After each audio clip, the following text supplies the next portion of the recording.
Yeah, Bastes Music once again. Yeah, this is Sign 1 BCRV together with Batang Ghetto ng Caloocan, Sleazy, Bastes Mouth, Kevin, and Lil Shay. Mic check. Tuloy ang pangarap ng bawat tao. Pakinggan nyo ang awit na to. Awiting kapupulutan ng aral, isang likha galing sa isip ng mga makata.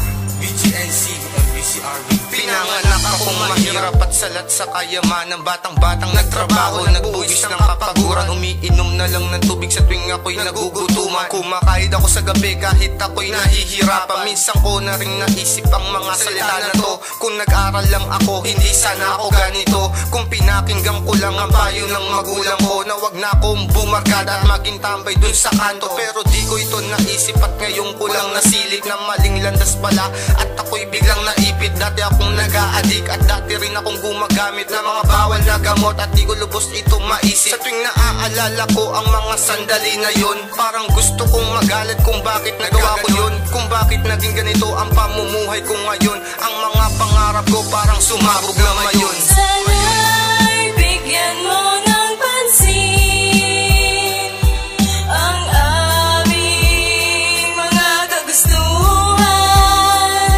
na umahon kami sa kahirapan at makilala ang sarili namin. Nagtatanong sa aking sarili kung ano ba ang punot dulo ng paghihirap ng mga tao at kanayon ng Pilipino. Parang sinusunog ng kaldero, nakatingala sa arawan. Dahil kailangan magkapera at magkaroon ng laman ng tiyan. Ako ay naaawa at gusto ko sila tulungan, pero di ko magawa dahil ako ay bata lamang. Ang magagawa ko lang ay punasan ng kanilang pawis at bigyan ko sila ng tubig na galing sa malinis na batis. Kung nakikita mo lang at hindi nagbubulag-bulagan, kung mapapansin mo lang ang paghihirap ng kababayan, kung ikaw ang nasa kalagayan, di mo papalampasin ang mga salik na parang kumakain ka ng asin. Tumayo ka naman dyan sa iyong pagkakaupo at silipin mo ang mga tao na laging nakayuko, na pinipilit na tumango pero hindi nila magawa. Gustuhin ko man tumulong ngunit wala akong magawa. Sana'y bigyan mo ng pansin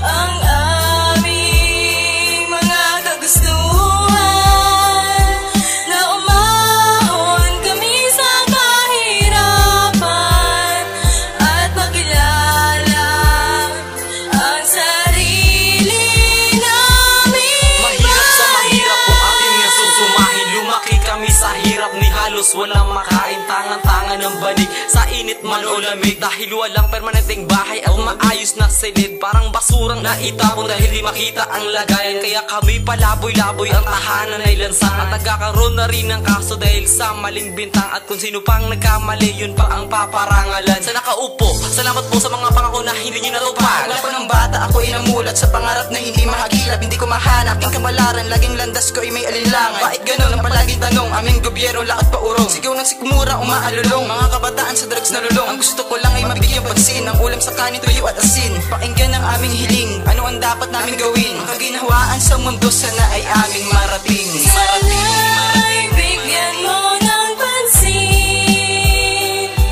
ang aming mga kagustuhan,